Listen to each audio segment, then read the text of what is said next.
Hey everybody, Randall Cornett. Hope you guys are having a great day.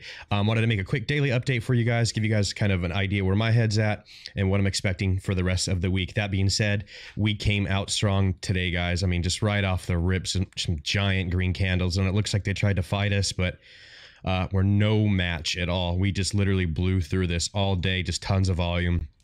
Green candle on top of green candle, and it looks like around lunchtime we did see a little bit of downward pressure, but we managed to break right out of that, and it looks like we're running again, respecting this trend line that was built around, I guess, when was this built?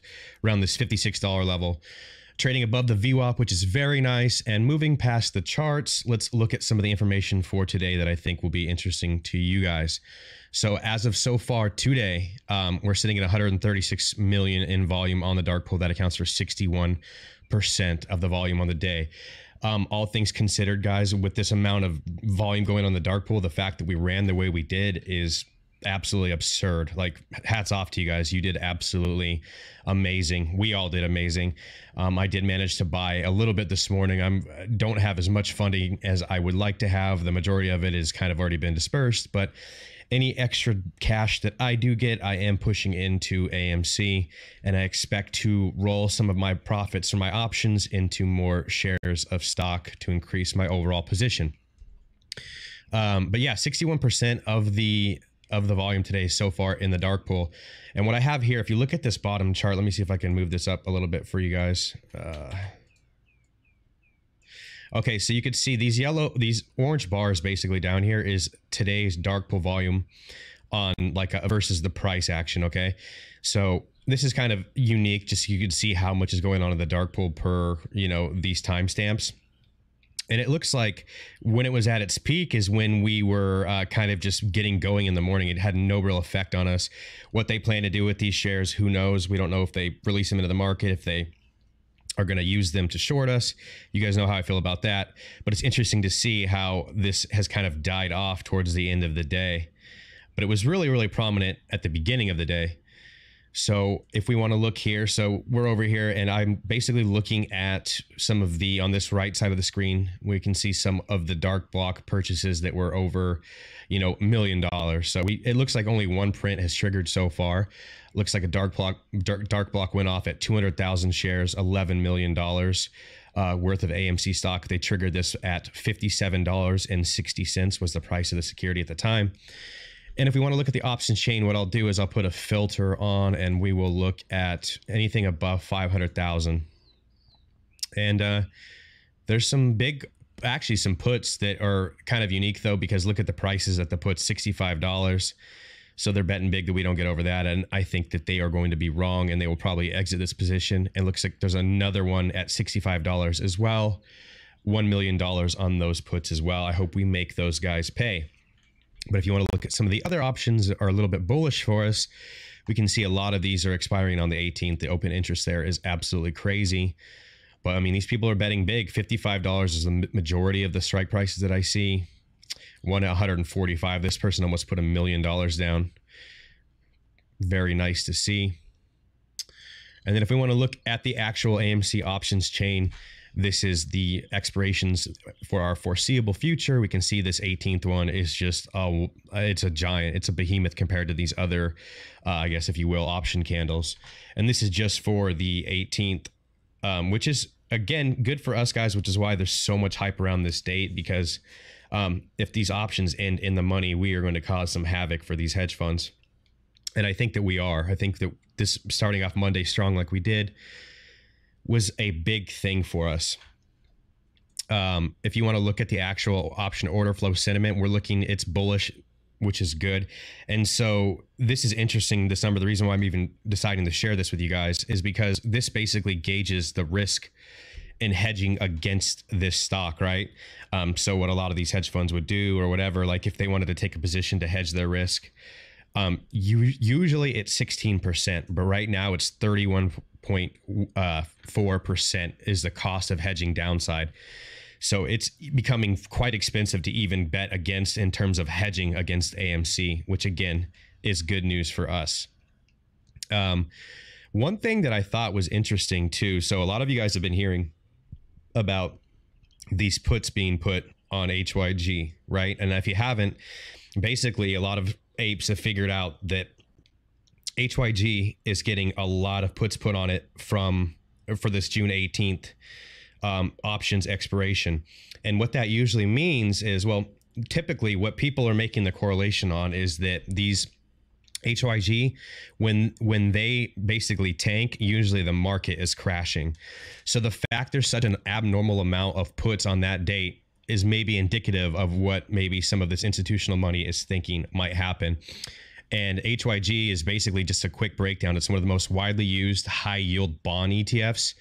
And one of the things their claim to fame is exposure to a broad range of U.S. high yield corporate bonds.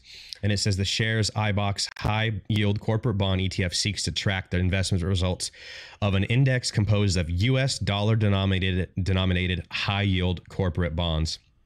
So historically, when this goes down and crashes, that usually it lines up with the market in a very negative downward trend. So the fact that we're seeing a lot of these increased put positions could be kind of telling of where the market is going. And typically, just from my experience, AMC usually runs the opposite of whatever the market is doing. So this could be a good sign for us. Maybe not everybody else, but for AMC holders, this is definitely a good thing. And so what I have here is this options chain, which we're looking at just this 18th expiration date. And these blue bars indicate the puts. You could barely see any yellow. And this is just on a daily basis today. So this is just for today. If I wanted to look at the historical 30-day, we could look here, but it's still over the last 30 days. It's like people are betting big against this. And we want to look at the last 12 months. Obviously, it's pretty heavy for the majority of the time, but just recently, like today, and as of the last, week and a half, it's went up exponentially. So the fact that these are it's 94% of the call activity is on puts right now. So if that's telling, I don't know, but I thought that would be of interest to some of you guys. Looks like this week, again, this is why I said it's such a big week. We have 482,000 options in the money. That's a lot if people choose to exercise, which myself, I can only speak on what I would do. But when I have the capital, I will always choose to exercise. I understand if you don't have the capital, but that's just something that I choose to do if I have the money to exercise my contracts. 482,000 in the money, though. That is big stuff for us. And it looks like they are losing shares to borrow as well. The ETFs are running out. This number was in the millions last week, and it's just been slowly winding down. I'm sure you guys have heard the talks about how they've increased the way that they're shorting by doing it through ETFs, which is why we're probably seeing this number go down so rapidly. Interesting stuff too here, moving on to the reverse repo market. I know that you guys have been hearing a lot about this, and for the past week, it's been hitting record numbers. Today, $583 billion was agreed upon in reverse repo agreements, which is crazy to think about. This number is astronomical. So the Fed needing the money, basically means higher interest. The banks have lower liquidity, which increases margin requirements. So for how this translates to the hedge funds and shit that we're fighting is that those guys are going to have tighter requirements to work with because the banks are not going to be giving them as much a good cheap interest rate on their margin requirements, probably increase margin requirements. So this adds the stress to the idea that they might get margin called, and then we're looking at things like the 002. All this is kind of just compounding on their neck, which is really good stuff to see. Another interesting fact today: the SEC awarded approximately $3 million to 2 whistleblowers today. And it says the Securities and Exchange Commission today announced an aggregate award of approximately $3 million to 2 whistleblowers whose information and assistance led to a successful SEC enforcement action. The whistleblowers separately and independently provided SEC staff with valuable information and ongoing assistance, which included participating in multiple interviews with the staff and providing helpful documents. Today's whistleblowers played an instrumental role in helping the SEC bring this important action, said Emily Pasquinelli, acting chief of the SEC's Office of the Whistleblower. The first whistleblower provided information early in the investigation and helped SEC staff develop its case and focus its resources, while the second whistleblower helped staff uncover misappropriated funds and fraudulent transfers. Just good to see that people are coming out. People that probably work for these firms are getting sick and tired of seeing the bullshit just as much as we are, don't want to be a part of it, and decide to take that check. And I've always been a believer that stitches get, stitches get stitches, but in this case, snitches get riches. And I'm happy about that. I mean, I want these guys to burn. So these guys need to keep coming forward. It helps our case as well. Just addressing some FUD now, moving on. Wanted to show you this Market Watch article. Here are the biggest short squeezes in the stock market, including Virgin Galactic and AMC.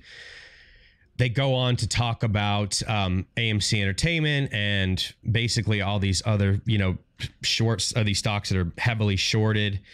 And you can see here, they even mention AMC Entertainment and they talk about that. But as they go and actually show the biggest short squeeze potential list, they don't, what they do is they list AMCX, right, instead of AMC. And I just want to, this is how easy and how tricky these guys are. So if you just read this article and you're thinking AMC, up 18%, right? You can see AMC Entertainment Holdings, but you go down and look at their actual overview and you're looking for the stock. This is what you see. In my opinion, this should be illegal. And I just want you guys to be aware that this type of shit is going on. Moving past that, this is kind of funny, and I retweeted at this guy. But basically, this is a Fox News anchor, and he said it won't hit 50 ever again. And as you guys know, today, as of right now, we're at $58.74. So I thought that it was funny for this guy to eat his crow. I made sure to kind of chirp at him.